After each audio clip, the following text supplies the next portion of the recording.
Kes misteri di KD Cabin. Di pergunungan Sierra Nevada yang terletak tenang di utara California, ada sebuah komuniti kecil yang bernama KD. Pada tahun 1981, tempat peranginan yang sunyi ini menjadi salah satu lokasi kepada satu kes pembunuhan yang mengerikan dan misteri yang masih belum diselesaikan di dalam sejarah Amerika.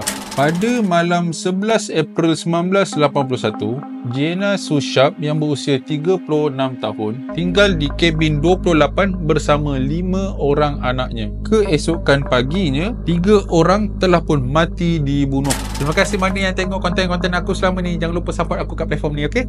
Sue, anak lakinya yang berusia 15 tahun, John bersama rakannya yang mempunyai usia yang sama 17 tahun iaitu Dana Wingate. Mereka telah diikat, dipukul dan ditikam secara kejam. Kejadian yang mengejutkan pihak polis dan juga penduduk tempatan. Namun yang paling mengerikan adalah kehilangan anak perempuan Sue yang berusia 12 tahun yang bernama Tina.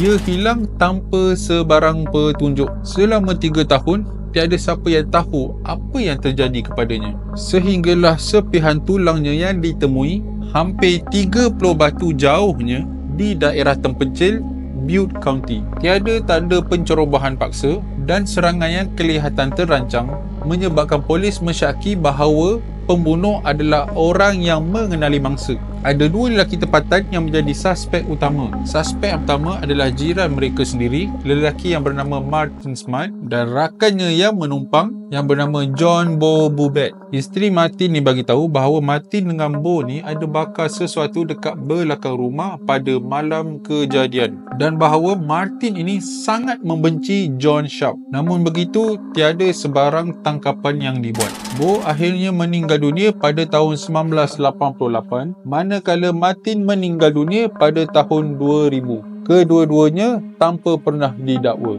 Selama bertahun-tahun, ada pelbagai teori yang muncul. Ada yang cakap ia berkait dengan urusan dadah, dan ada juga yang percaya bahawa ia adalah satu percubaan untuk menutup kesalahan. Ada juga yang tuduh pihak polis terlibat dalam kes ni. Kes pembunuhan di KD ini menjadi tajuk utama dokumentari, buku dan podcast. Tapi masih lagi tiada jawapan yang pasti ditemui. Kabin 28 akhirnya dirobohkan pada tahun 2004 seolah-olah cuba untuk memadam sejarah hitam. Walaupun pihak berkuasa dah buka balik kes ni dan cuba menyiasat menggunakan teknologi moden, pelaku sebenar masih lagi belum dikenal pasti ataupun ditangkap. Sehingga ke hari ini, pembunuhan di kabin KD kekal sebagai salah satu misteri jenayah paling menakutkan yang belum diselesaikan. Adakah kebenaran akan terbongkar satu hari nanti? Atau adakah misteri ini akan terus tenggelam di dalam kegelapan selama-lamanya? So guys, kalau korang berminat lagi untuk mendengar cerita-cerita jenayah yang sungguh kejam dan juga cerita-cerita paranormal yang menyeramkan, korang jangan lupa like, komen, share dan juga follow saya di semua social media, ok? Assalamualaikum.